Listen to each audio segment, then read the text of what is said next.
Hey guys, Games here, and in today's video, I'm going to be showing you guys the best towers for every map in bloonstdbattles2. Okay, first of all, we have the mine map.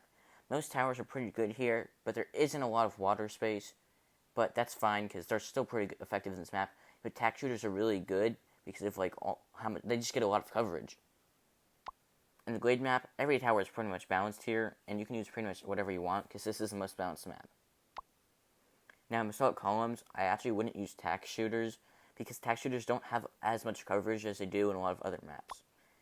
Now, in the docks, tack shooters are actually really good because of these little corners at the top and then the edges. Plus, there's a lot of water space, so I would use water troops too. The Dino Graveyard is another really balanced map, but the Dino Skull is a little annoying because your subs can't target there, but it's really not that big of a deal, and everything is pretty good there. Okay, now the garden map. The Gatling Gunner is really overpowered on this level because you can super easily defend it from your enemy's pushes. All you have to do is just place him and line him up along the dirt path. Tack shooters are also pretty good on this level. Okay, now the Ballontonium mines. Tack shooters are actually really good on this level, and especially in the center, you should definitely place one there. Castle Ruins. It's a good map, except my only problem is it doesn't have a lot of water space. So I wouldn't rely on your water troops for this one as much as you would for other maps. Okay, this map is pretty balanced, but the stump in the middle is a little annoying, but it's not that big of a deal as long as you can place towers on both sides to defend. Okay, this map is pretty balanced and it does have lots of water space, so I would also use tack shooters on this map since they can get a lot of coverage in the middle and on the edges. Alright, this is my least favorite map of the entire game.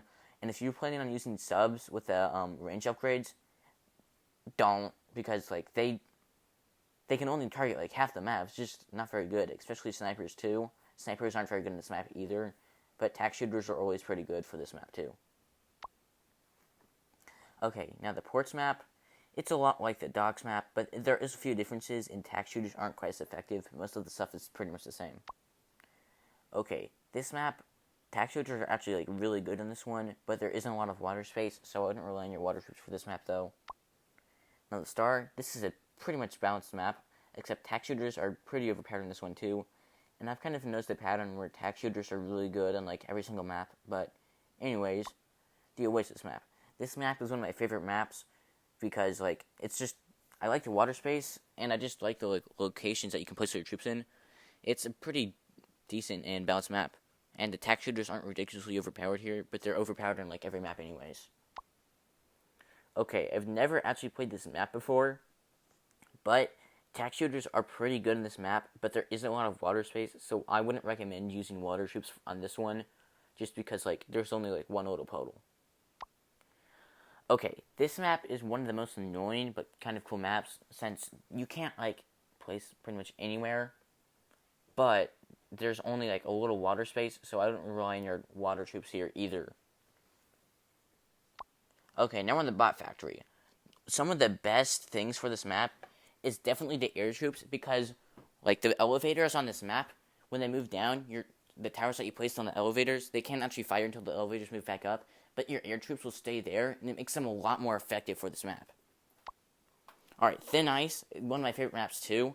In this map, you've got a lot of water space, and you've got a lot of other space too, and tack shooters aren't the most overpowered, but they're still pretty good in this map too. Okay, the Cobra Command. This map is kind of annoying, and you don't get a whole lot of water space. In fact, you don't get any water space right away.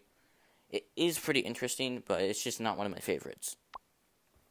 Okay, Off-Tide. This is a good map if you like water, because it does have a lot of water space at the top, and tack shooters, as always, are really good in this map too.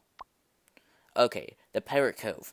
Tack shooters aren't actually that good on this map as they are on other maps, but there is a lot of water space, so I'd recommend